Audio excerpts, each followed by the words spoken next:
Some secrets weren't meant to stay buried. A quiet war was waged, not with bullets, but with bacteria, silence, and science unchecked. For decades, civilians became test subjects without ever knowing it. Today, we reopen the files from Operation Big Buzz to Project Shad, from invisible plumes over American cities to human testing under the guise of patriotism. This is not theory. This is documented. And now we ask you, as the truth unfolds, frame by frame, what do you see? Was this national defense, or a line that should never have been crossed? Let us know your thoughts in the comments as each operation ends. What would you call it? Precaution or betrayal? The list begins here. Number 1, MK-Ultra in the quiet corridors of post-war America. A secret project was unfolding that would blur the lines between science, ethics, and control. Known only by its code name, MK-Ultra, this program was launched by the CIA in the early 1950s. Cloaked beneath layers of classified documents and deliberate misdirection, its purpose was to explore the possibilities of mind control. Under the guise of national security, the agency conducted hundreds of experiments, often without the subject's knowledge or consent. Psychiatric patients, prisoners, even everyday civilians, many were unknowingly subjected to high doses of LSD, electroshock therapy, hypnosis, and sensory deprivation. Its goal wasn't therapy, it was manipulation. Could a human mind be reprogrammed? Could truth be extracted or memory erased by chemical means? The experiments stretched across hospitals, universities, and even safe houses, all coordinated through a tangled web of front organizations. Funding flowed discreetly. Records were sparse, and in 1973, most were destroyed under the orders of CIA leadership as public scrutiny began to tighten. Yet, fragments survived. Hearings in the 1970s, including those led by Senator Frank Church, exposed parts of the program to the public eye enough to confirm the disturbing reality of MK-Ultra's reach. To this day, the full scope remains unknown, and as we piece together what little evidence remains, one question lingers in the shadows. If so much was hidden, what else never came to light? Number 2, Northwoods, 1962, within the walls of the Pentagon. A plan was drafted that would later be called one of the most chilling proposals ever conceived by the U.S. military. It was known as Operation Northwoods. The context was the Cold War.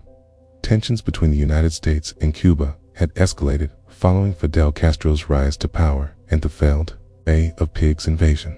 The Joint Chiefs of Staff, seeking a justification for military intervention in Cuba, authorized a memorandum outlining a series of proposed covert actions.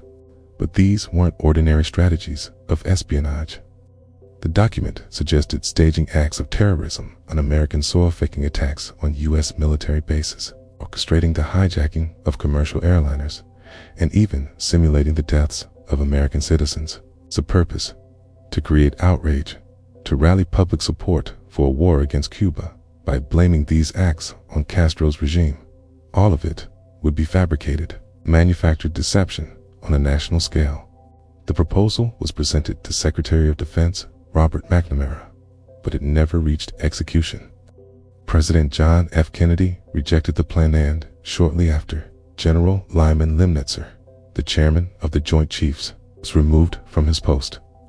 For decades, the existence of Operation Northwoods remained buried in classified archives, until its eventual declassification in the 1990s stunned historians and citizens alike.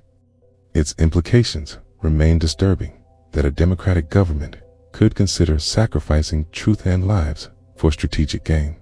And so the question lingers: if this plan was denied, how many others may have quietly moved forward? Number 3, Operation Paperclip. In the aftermath of World War II, as the smoke cleared over Europe, a quiet and controversial operation began, one that would shape the course of American science, warfare, and ethics for decades to come. It was called Operation Paperclip.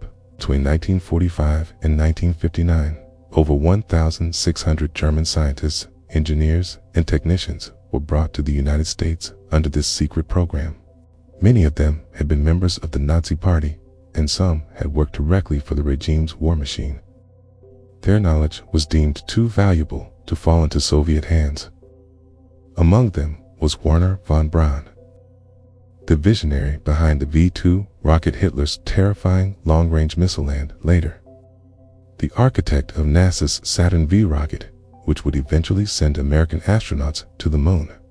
The justification was clear. In a Cold War defined by technological supremacy, science had no borders. But the moral compromise lingered. Files were sanitized, affiliations erased, and war crimes quietly ignored. The operation was run by the Office of Strategic Services, precursor to the CIA, and approved at the highest levels of government. It remained hidden from the public for years, only coming to light through investigative reporting and declassified documents. To some, Operation Paperclip was a necessary evil, a pragmatic gamble that helped win the space race. To others, it was a Faustian bargain, blurring the lines between justice and ambition. And buried within its legacy lies a haunting question. When the pursuit of progress collides with the weight of the past, what are we willing to forget? Number 4. Project Blue Book. For over 2 decades, the skies above America were not just watched. They were documented, canalized, and debated within the confidential files of one of the U.S. Air Force's most enigmatic undertakings, Project Blue Book. Launched in 1952 and headquartered at Wright-Patterson Air Force Base in Ohio, Project Blue Book was the third in a series of systematic studies of unidentified flying objects. Its mission was clear on paper: to determine if UFOs posed a threat to national security and to scientifically analyze any related data. Over the course of its lifespan, the project investigated more than 12,000 reports of aerial phenomena. Most were attributed to conventional explanations: weather balloons, aircraft, celestial bodies, but a small percentage, about 701 cases, remained classified as unidentified. These included sightings by commercial pilots, military personnel, accounts often described in meticulous detail. One of the most famous cases was the 1964 Lonnie Zamora incident in New Mexico, where a police officer claimed to witness an egg-shaped craft and 2 humanoid figures before the objects silently lifted into the sky. The Air Force could never fully explain what he saw. In 1969, Project Blue Book was officially terminated. The Air Force concluded that UFOs did not constitute a threat and offered no evidence of extraterrestrial vehicles. Yet, the project left behind thousands of pages, many of which are still pored over by researchers today. Some see Blue Book as a genuine scientific effort. Others believe it was a carefully managed exercise in deflection. But in the silence that followed its closure, the sky remained unchanged, vast, unexplained, watched by eyes still searching for answers. Number 5. Operation Gladio.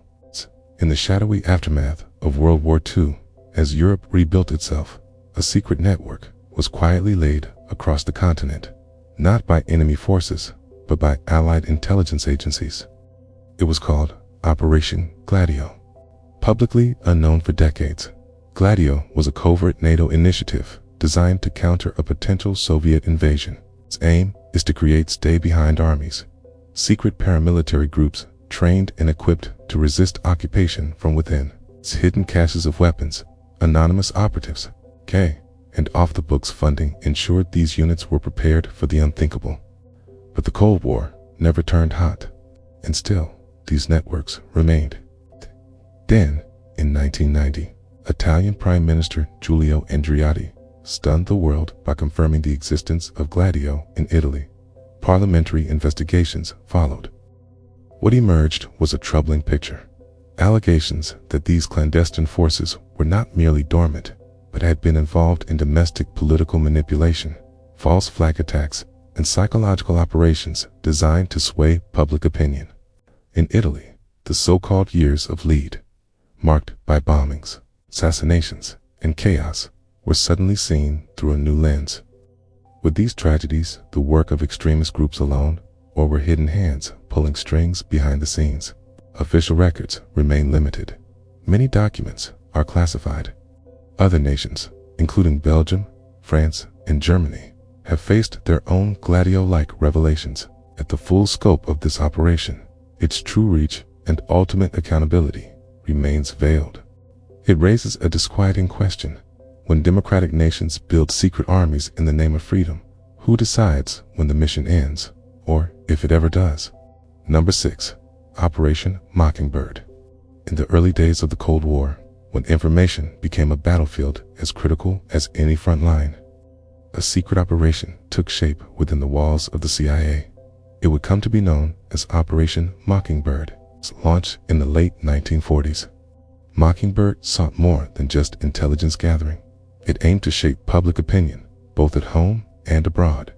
According to declassified reports in investigative journalism, the CIA recruited leading journalists, editors, and media executives from some of the most influential news organizations in the world. Their goal was to insert agency-approved narratives, suppress unfavorable stories, and ensure that the American press aligned with U.S. strategic interests. By the 1950s, it's believed that hundreds of journalists were either knowingly or unknowingly working with the CIA. Major newspapers, radio broadcasts, even Hollywood scripts, all potentially filtered through the quiet hands of intelligence operatives. Some accounts suggest that foreign publications were created entirely by the agency, masquerading as independent outlets. In 1976, the U.S. Senate's Church Committee brought portions of Mockingbird into public view. Officials admitted to decades of manipulation, though the true extent of the operation remains uncertain. No one was formally charged. No agency executives faced consequences. And when the program was said to have ended, the documentation was incomplete. Today, the echoes of Mockingbird still linger in discussions about media trust, misinformation, and propaganda. In a world saturated with information, the line between influence and control remains as thin and as vital as ever. And one question persists. If truth can be engineered, how can we ever be sure who is writing the first draft of history? Number 7. COINTELPRO. From 1956 to 1971, a hidden campaign unfolded across the United States, not against foreign adversaries, but against its own citizens. Known as COINTELPRO, short for Counterintelligence Program, it was the FBI's covert effort to surveil, infiltrate, and disrupt domestic political organizations deemed subversive, originally targeting communist groups during the height of Cold War paranoia. The program quickly expanded. Civil rights leaders, anti-war protesters, black nationalist movements, and even women's rights activists became subjects of intense scrutiny. Dr. Martin Luther King Jr. was one of COINTELPRO's most prominent targets. The FBI sent him anonymous letters urging suicide, attempted to discredit his reputation, and placed him under near-constant surveillance. The tactics were invasive and often illegal: wiretapping, forged documents, false arrests, and orchestrated conflicts between groups. Informants were embedded into communities, creating mistrust and paranoia. The goal was to neutralize influence, not through courts or open debate, but through manipulation, sabotage, and psychological pressure. COINTELPRO remained classified until 1971, when a group of activists broke into an FBI field office in Media, Pennsylvania, and leaked documents to the press. Public outrage followed. Hearings were held. The program was officially terminated. Yet questions remain. How many lives were altered or destroyed? How many movements were quietly redirected or silenced? And perhaps most unsettling of all, in a modern world of advanced surveillance and digital monitoring, has the playbook truly been closed, or merely updated for a new age? Number 8. The Manhattan Project. In the remote deserts of New Mexico, beneath a veil of secrecy and urgency, the course of human history was about to be rewritten. It was called the Manhattan Project. A name as unassuming as the force it would ultimately unleash was incomprehensible. Launched in 1942, The Manhattan Project was a massive, top-secret endeavor to develop the world's first atomic bomb.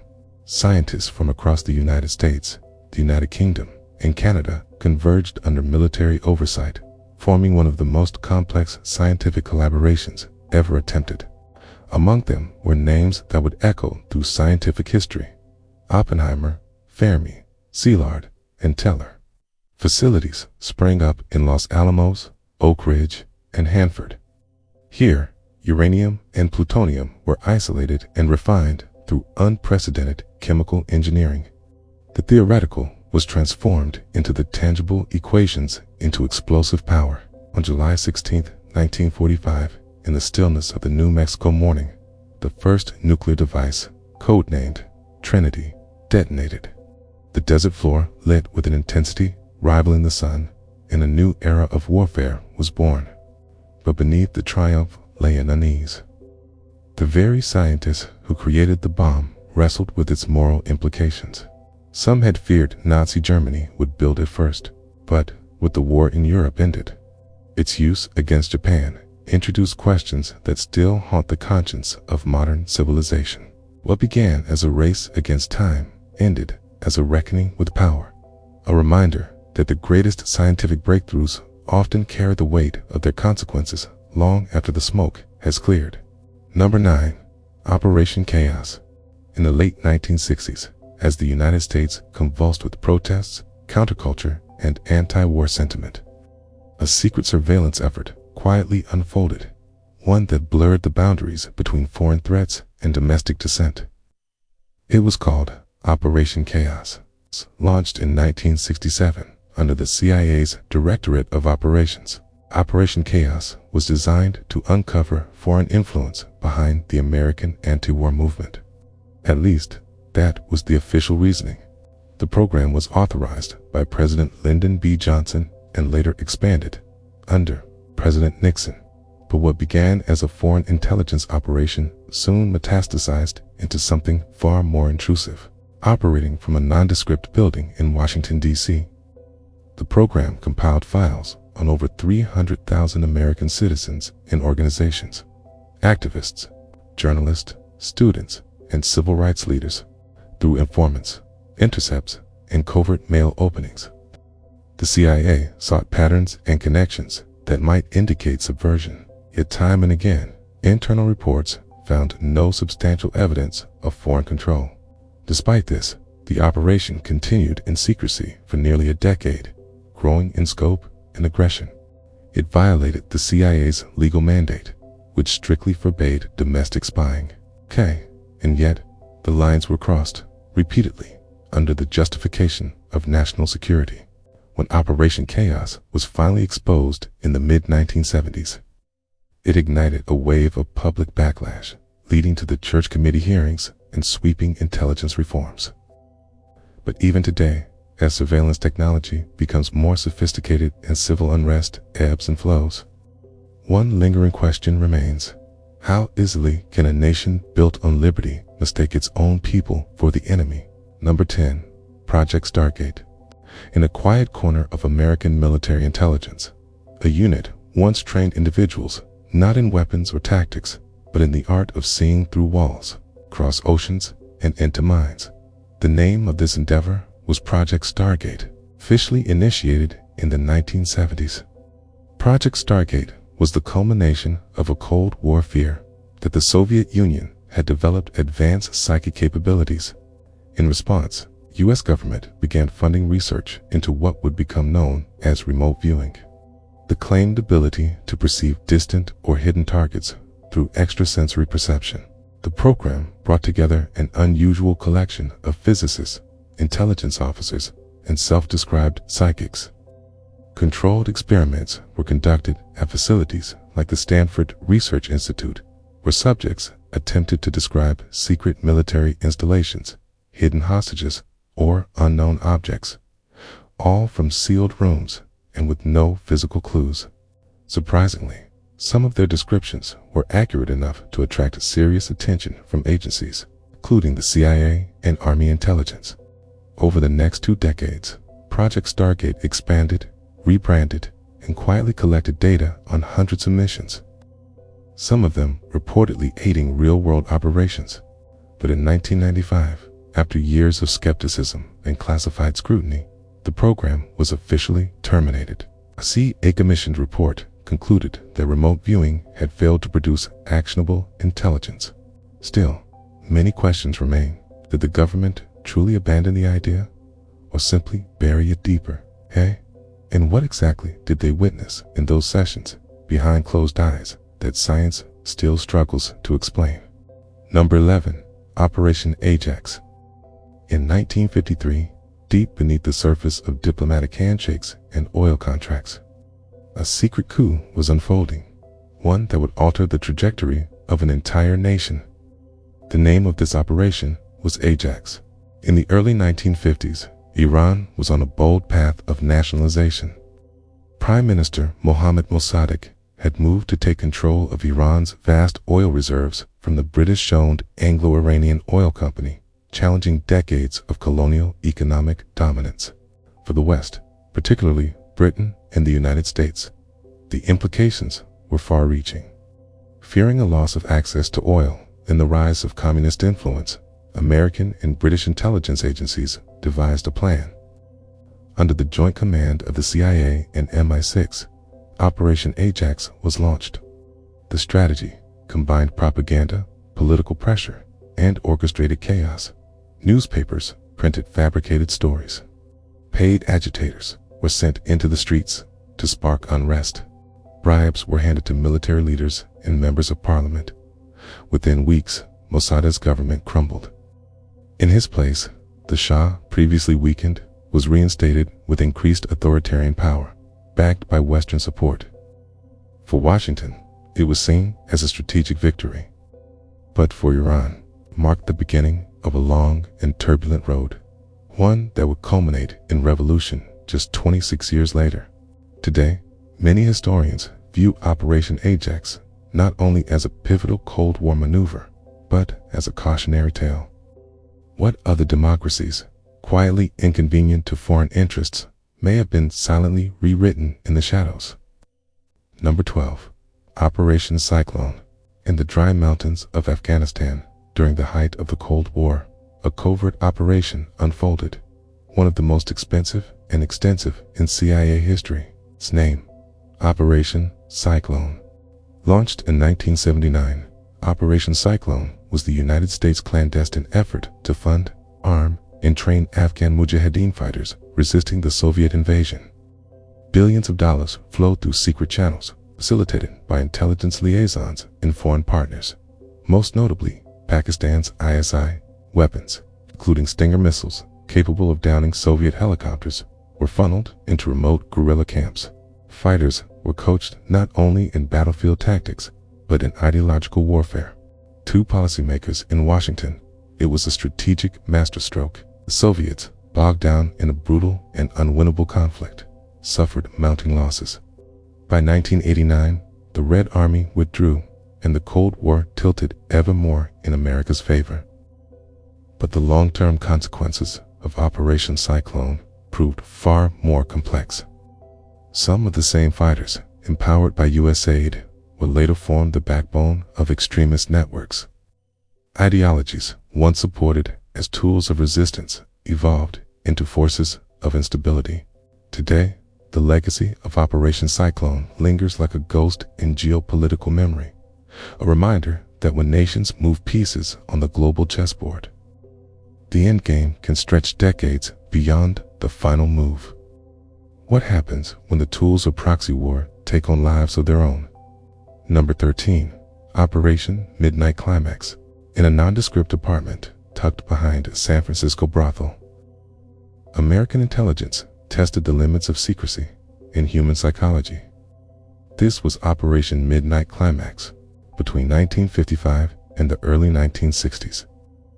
The CIA carried out a controversial sub-project under its larger MK-Ultra mind control program. The objective: observe how LSD and other psychoactive substances affect behavior without the subject's knowledge. To facilitate this, the agency set up surveillance rooms disguised as safe houses. Prostitutes, secretly employed by the CIA, lured unwitting men inside. Behind two-way mirrors, agents observed the drug-induced encounters, not for justice or security, but for data. These sessions were recorded, analyzed, and used to develop potential methods of coercion and interrogation. No consent forms, no oversight, just red lights, hidden cameras, and drug-laced cocktails. The rationale was Cold War paranoia, a belief that controlling the mind could be as vital as controlling weapons. But beneath the official objectives lay a deeper ethical void. The program operated in shadows, its victims unaware they were part of an experiment, some never knowing at all. Today, Operation Midnight Climax stands as one of the most disturbing chapters in the history of U.S. intelligence. It raises uncomfortable questions. How far can a government go in the name of national security? And how many secrets still lie behind closed doors, never recorded, never revealed? Number 14. Operation Popeye. It began with clouds, declassified ambition to make them rain. During the Vietnam War, the United States launched one of its most unusual military operations, not with bullets, but with silver iodide, known as Operation Popeye. This covert program ran from 1967 to 1972 with a singular objective: extend the monsoon season over the Ho Chi Minh Trail, muddying roads and disrupting enemy supply lines. The method was weather modification, cloud seeding. Altitude aircraft released chemical agents into the atmosphere, encouraging precipitation in targeted regions. The rain came, roads washed out, movement stalled. It was the weaponization of weather, hidden under the veil of natural patterns. At its height, Operation Popeye conducted thousands of sorties. Each one blurred the lines between meteorology and warfare. The operation remained secret for years, not only from the American public, but even from Congress. When it was finally revealed in 1974, it raised urgent ethical and legal questions. Could weather itself be turned into a tool of war? And if so, who will be accountable for the unintended consequences? In the decades since, international treaties have banned environmental warfare. Yet the legacy of Operation Popeye lingers, not just in history books, but in scientific circles that still debate what's possible, what's ethical, and what might be quietly happening above our heads, unseen and unacknowledged. Number 15. Operation Ivy Bells. Beneath the icy currents of the Sea of Okhotsk, silence once cloaked a daring act of espionage, one that lay hidden for decades. In the early 1970s, during the height of the Cold War, the U.S. Navy and National Security Agency launched Operation Ivy Bells, top-secret mission to tap into Soviet underwater communication cables. The cables, nestled deep within Soviet territorial waters, were considered untouchable. But U.S. intelligence believed they carried invaluable military information, and that risk was worth the reward. Using advanced submarines and deep-sea divers, American operatives descended into hostile waters. At the ocean floor, they located the cable and installed a specialized wiretap device, carefully designed to avoid detection. It didn't transmit, it recorded. Each month, submarines would return in silence to retrieve the tapes, preserving the secrecy of the mission. For nearly a decade, Ivy Bells delivered a torrent of intelligence, conversations between Soviet naval commanders, strategy updates, and confidential operations. It was one of the most audacious feats in modern espionage, until it was undone not by detection at sea, but by betrayal on land. In 1980, former NSA analyst Ronald Pelton sold details of the operation to the KGB. The tap was discovered. Ivy Bells was over, but it left behind a question that still haunts the world of intelligence. How much of what lies beneath, in cables, in oceans, in shadows, remains active and unknown? Number 16. Operation Sea Spray. In September 1950, a fine mist drifted over the city of San Francisco, carried not by nature, but by design. Operation Sea Spray was a covert biological warfare experiment conducted by the U.S. Navy.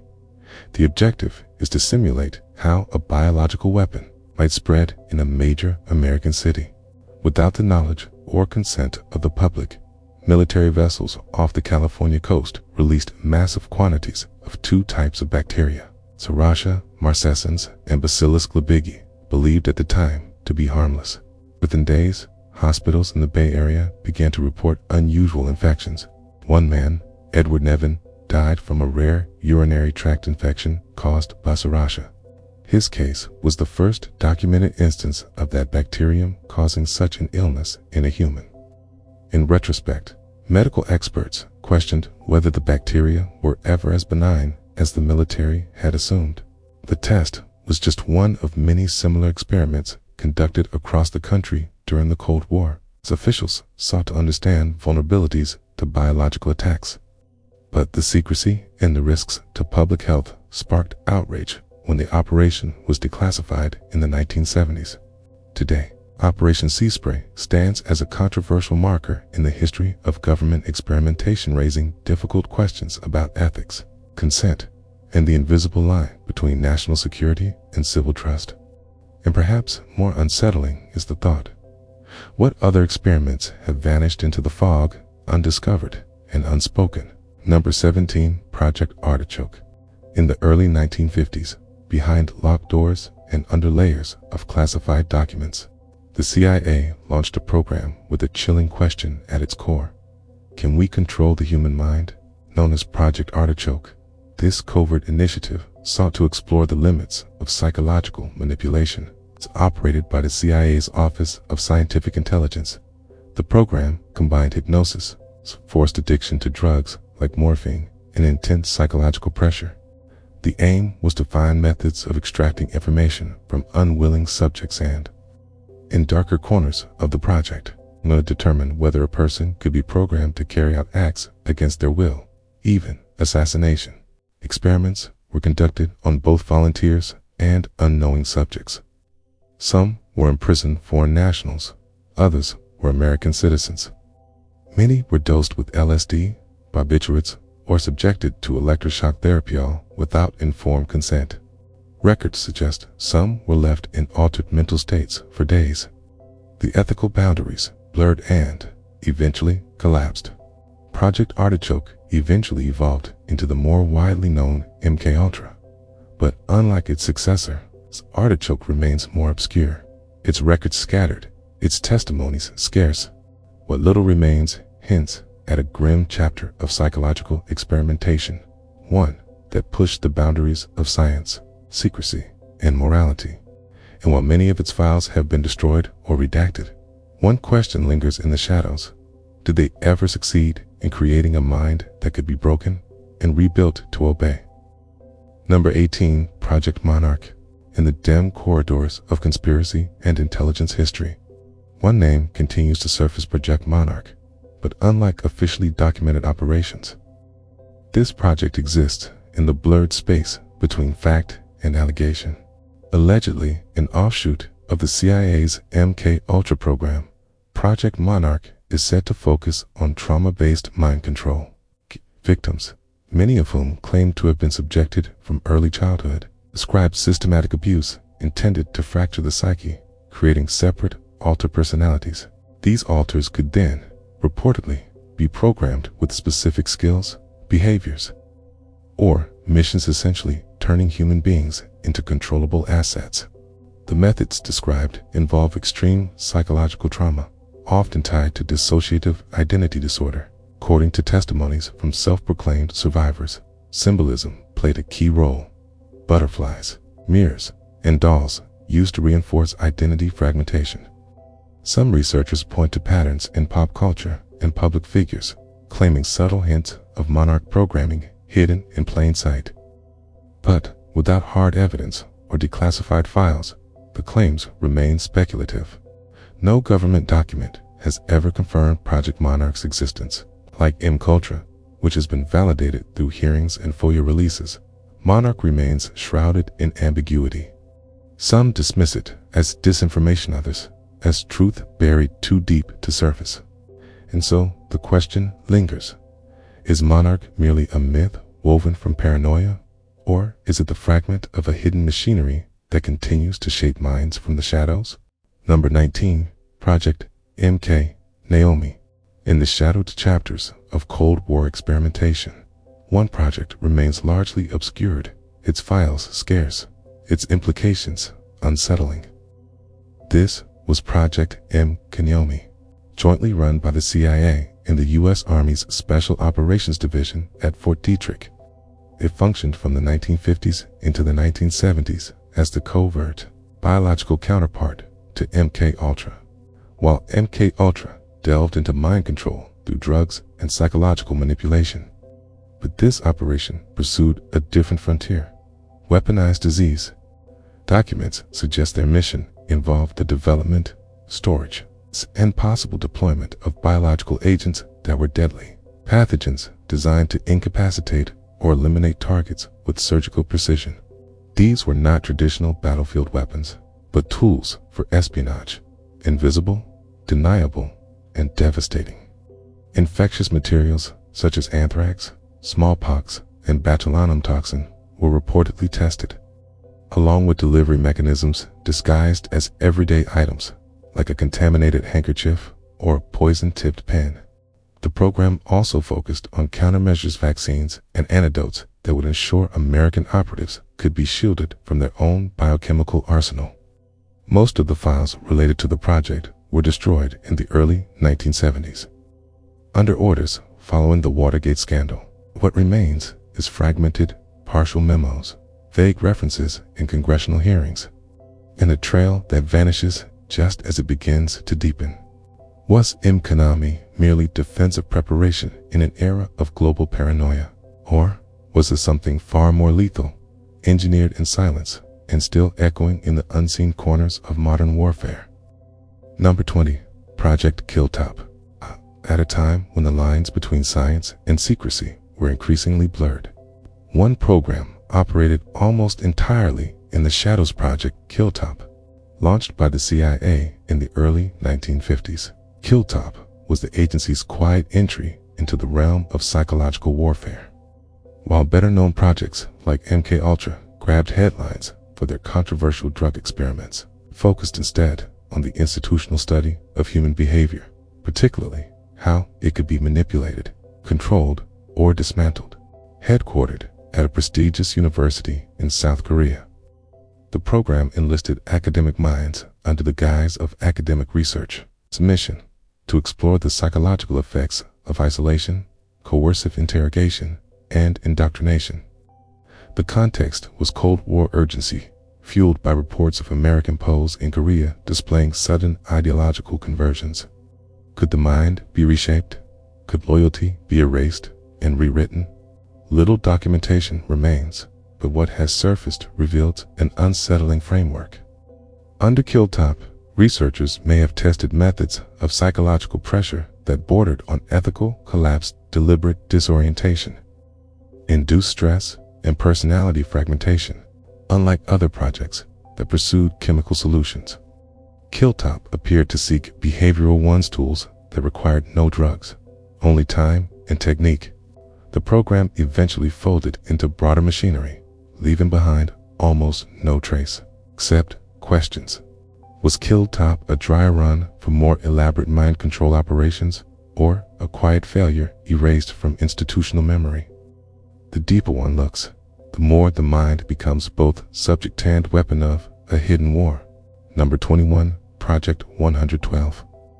In the early 1960s, under the thick veil of Cold War secrecy, the United States launched a military testing program so obscure its very existence remained classified for decades. It was called Project 112, authorized by the Department of Defense and overseen by the Deseret Test Center. Project 112 aimed to evaluate the vulnerability of American forces to chemical and biological warfare. On paper, it was framed as a defensive measure and effort to better understand how to protect troops from invisible enemies. But the methods employed often blurred the lines between preparation and experimentation. Testing was conducted in diverse environments: open seas, tropical jungles, and even populated areas. Ships, sailed through deliberately contaminated waters. While clouds of chemical simulants were released into the air, drifting over islands and naval vessels, civilians were rarely informed. In some cases, even the military personnel involved had no idea they were part of a biological field trial. One of the most controversial branches of the project was shipboard hazard and defense, SHAD. Here, servicemen were unknowingly exposed to substances thought to mimic dangerous agents like sarin or VX gas. Official statements later claimed the materials were harmless. But decades later, veterans reported strange health conditions, few answers. The true scope of Project 112 remains elusive. Declassified documents shed light on some tests, but many records are missing, redacted, or seemingly destroyed. It leaves behind a quiet question that still unsettles. When national security demands secrecy, who bears the cost in silence? Number 22, Operation Lack.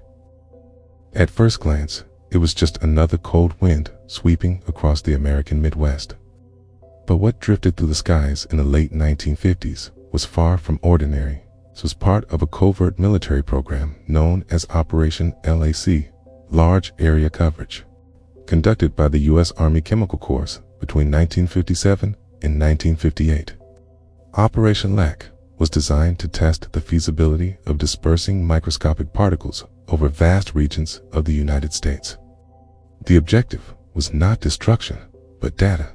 Could aerosols mimic the behavior of biological weapons when released into the atmosphere? To find out, the military turned to zinc cadmium sulfide, fluorescent chemical chosen for its ability to be tracked and measured. The operation was ambitious in scale. Military aircraft released the particles over thousands of square miles, covering cities, towns, and farmland across the central United States. From Missouri to Minnesota, the skies shimmered with an invisible mist. At the time, the public remained unaware.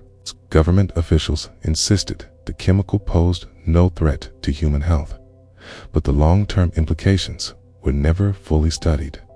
Years later, concerns began to rise. Cadmium sulfide contains cadmium, a known carcinogen. Communities exposed to the tests reported higher rates of illness, yet definitive links were hard to establish. The cloud had long since passed. What remained was an uneasy question.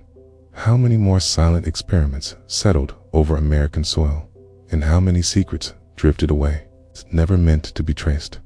Number 23, Operation Dropkick. In the mid-1950s, as Cold War tensions simmered beneath the surface of American life, the U.S. military turned its attention not to bombs or bullets, but to insects. Operation Dropkick was a classified entomological warfare program conducted by the U.S. Army Chemical Corps. Its mission was to evaluate the feasibility of using mosquitoes as vectors to deliver biological agents. The concept was as unconventional as it was chilling. Could disease-carrying insects be weaponized and released over enemy populations? Case, silently infecting thousands without a single shot fired. Beginning in 1956, test releases of uninfected mosquitoes were conducted in various cities across the United States. One such trial took place in Savannah, Georgia, where hundreds of thousands of mosquitoes were released into residential neighborhoods. Researchers then monitored how far the insects traveled, how many people were bitten, and how long the mosquitoes remained active. In most cases, the unsuspecting public had no idea they were part of a military experiment. The results were conclusively unsettling. The mosquitoes effectively dispersed and bit a large percentage of the local population, cueing their viability as a delivery system, though never officially weaponized with disease in these domestic trials. The groundwork for entomological warfare had been laid. Today, Operation Dropkick remains a little-known chapter in military history, its files partially declassified, its ethics debated. And while the operation itself may be long over, the idea it seeded that nature itself could be bent into a weapon still lingers in the quiet hum of summer air. Number 24, Project SHAD. At the height of the Cold War, Amid growing fears of chemical and biological warfare, the United States embarked on a series of covert military tests, one of the most controversial being Project Shad. Project Shad, or Shipboard Hazard in Defense, was part of a larger initiative known as Project 112, conducted between 1962 and 1973. Its purpose was to evaluate the vulnerability of U.S. naval vessels to chemical and biological attacks, but the methods were far from conventional. Real ships, manned by unaware military personnel, were subjected to simulated attacks using live agents and tracer organisms. The tests took place across the Pacific and Atlantic, from the coasts of Hawaii to the shores of California. In some cases, ships were exposed to substances like Bacillus globigulans, considered harmless, now recognized as potentially pathogenic. The data collected would be used to refine defensive protocols. But the secrecy surrounding the tests meant that sailors often had no idea what they were exposed to, nor were they informed afterward. Decades later, many of those involved reported unexplained health problems. It wasn't until the early 2000s that the Department of Defense acknowledged the program, declassified some documents, and began offering limited support to affected veterans. Project Shad remains a sobering reminder of the human cost of preparedness in an age of uncertainty. And while some questions have been answered, others about intent, consequence, and responsibilities still drift unanswered through the corridors of classified history. Number 25, Project Sunshine. It began with bones, tiny, fragile bones gathered in secrecy from across the world. Behind them was a project known only to a few, Project Sunshine. Launched by the U.S. Atomic Energy Commission in the 1950s, Project Sunshine was not a study of weather or climate, but a global effort to understand the effects of nuclear fallout on the human body, specifically on bone tissue. In the aftermath of atomic bomb tests, scientists sought to measure how much radioactive strontium, a byproduct of nuclear explosions, was accumulating in human skeletons.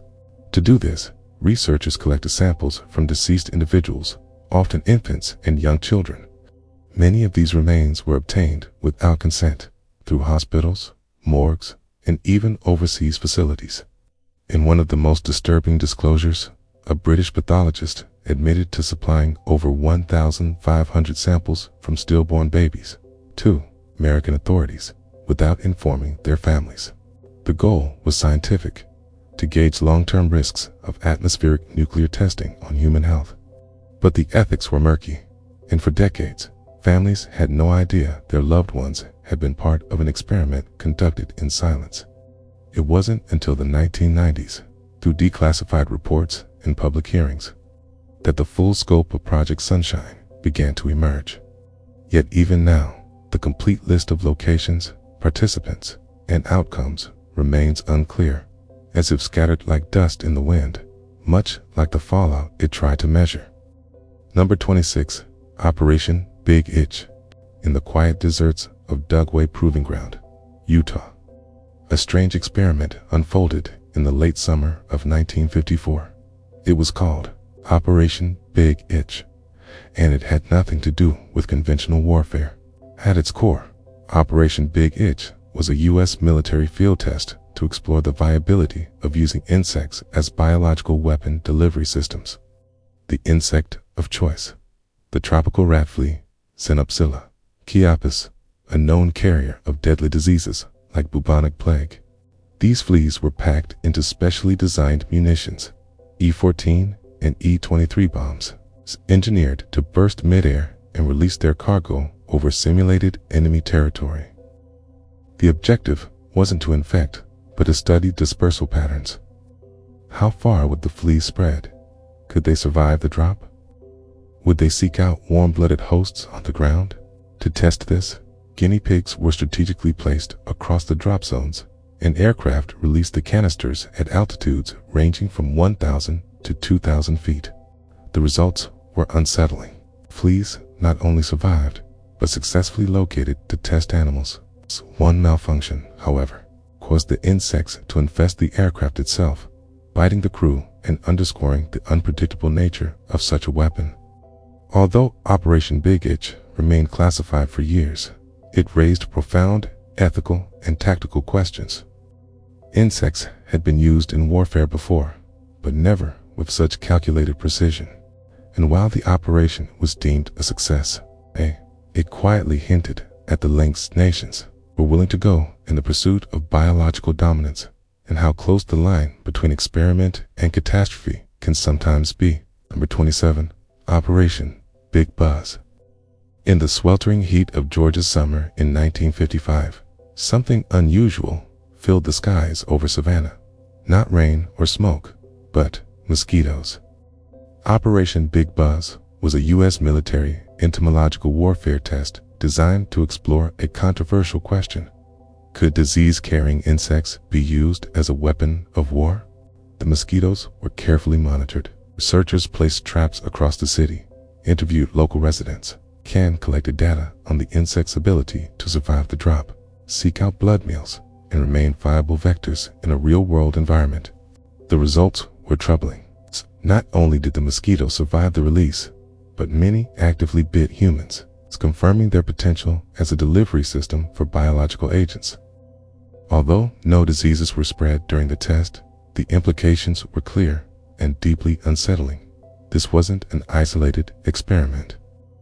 It was part of a larger Cold War program investigating biological warfare strategies, some of which remained hidden from public view for decades. Operation Big Buzz quietly faded from memory, overshadowed by larger weapons and louder conflicts. But its legacy lingers in declassified files and unanswered ethical questions, in a world where science often races ahead of regulation. The line between defense and experimentation remains thin, and in some cases, carried on the wings of an insect. Number 28. Operation Whitecoat. In the quiet halls of Fort Detrick, Maryland, between 1954 and 1973, a unique chapter in biomedical history unfolded, not in secret, but with an unusual blend of transparency and ambiguity. It was called Operation Whitecoat. This was no ordinary military program. It involved over 2,300 conscientious objectors, most of them Seventh-day Adventists who volunteered not to bear arms, but to become human test subjects in the Army's biological defense program. Their goal was to aid in developing medical countermeasures against the threat of biological warfare during the Cold War. The volunteers were exposed to pathogens such as Q fever, tularemia, yellow fever, and Venezuelan equine encephalitis, all under controlled conditions, and all in the name of science and national defense. Participants were kept in isolation chambers, closely monitored, and later debriefed. Some became ill. None are officially known to have died. What sets Operation Whitecoat apart from other military bioresearch programs of its time is the presence of informed consent. Subjects were told the risks and allowed to refuse participation, but just how informed that consent was, in an era where biological experimentation often outpaced ethical oversight, remains a topic of debate. The program ended quietly in 1973, and many former participants remain proud of their role. But questions endure. Were they fully protected from long-term effects? Were all agents as harmless as claimed? And what deeper motivations guided the hand of military science? Even in cases where subjects volunteered, the shadows cast by biowarfare research never quite retreated. Number 29. Project Grudge. In the aftermath of World War II, as jet engines replaced propellers and the Cold War began to take shape, an unusual concern took hold within the U.S. military: unidentified flying objects. To address the growing number of sightings, the Air Force launched Project Grudge in 1949. Officially, it was an effort to evaluate the nature of UFO reports and determine whether they posed a threat to national security. But unlike its predecessor, Project Sign, which had entertained the possibility of extraterrestrial origins, Project Grudge set out with a different tone, one of skepticism. Investigators were tasked with collecting and analyzing sightings from military personnel and civilians alike. Over 200 reports were compiled, some from highly credible witnesses, including pilots and radar operators. Yet, time and again, the conclusions leaned toward conventional explanations: weather balloons, craft, atmospheric phenomena, or psychological misinterpretations. But within the files, there were anomalies. Radar readings with no visual contact. Pilots describing objects that outmaneuvered the fastest jets of the era. Some sightings were so compelling that even hardened skeptics struggled to dismiss them entirely. In 1951, Project Grudge was quietly dissolved and restructured into what would become Project Blue Book, a longer, more public investigation into UFOs. But the legacy of Grudge lingers, not in what it revealed, but in what it may have chosen to ignore. Was Project Grudge a genuine inquiry or an early attempt to control public perception? The files are declassified, but not necessarily complete. And the skies remain, as ever, unexplained. Number 30. Operation Hardtack. The spring of 1958. Beneath the remote blue expanse of the Pacific, a series of detonations unfolded, massive, deliberate, and largely unseen by the public eye. This was Operation Hardtack I, a collection of 35 nuclear tests conducted by the United States at the Inutaq and Bikini Atolls in the Marshall Islands. At first glance, it was a scientific endeavor, a way to measure the effects of thermonuclear explosions on land, sea, and atmosphere. But behind the sterile language of data and containment zones lay a quieter question. What exactly were they preparing for? Among the detonations was Oak, a 8.9 megaton blast that turned night into day across the Pacific horizon. Nutmeg followed with an eerie burst of light and ionizing radiation that interfered with communications as far away as Hawaii. Balloons suspended nuclear devices into the stratosphere. Underwater tests sent towering columns of water into the air. And throughout, carefully placed instruments measured fallout, heat, seismic force, and, perhaps, something else. Hardtack wasn't only about measuring destruction. It was a test of invisibility, of thresholds, of what nuclear force could reveal about the Earth itself. Some scientists observed anomalies in the ionosphere. Others noticed strange radiation fluctuations unrelated to the detonation's yield. Decades later, the data remains precise, archived, and mostly declassified. But the rationale behind some of the experiments still raises questions. What exactly were they searching for in the silence between each blast? Sometimes it's not the explosion itself that haunts history, but the echoes it leaves behind. We've opened some of the files they hoped would stay sealed, but this was only the surface. Because the more we dig, the more we find. Not conclusions, but corridors. And the deeper we go, the stranger it gets. What began with crop dusters and code names now leads into something far harder to explain and even harder to prove.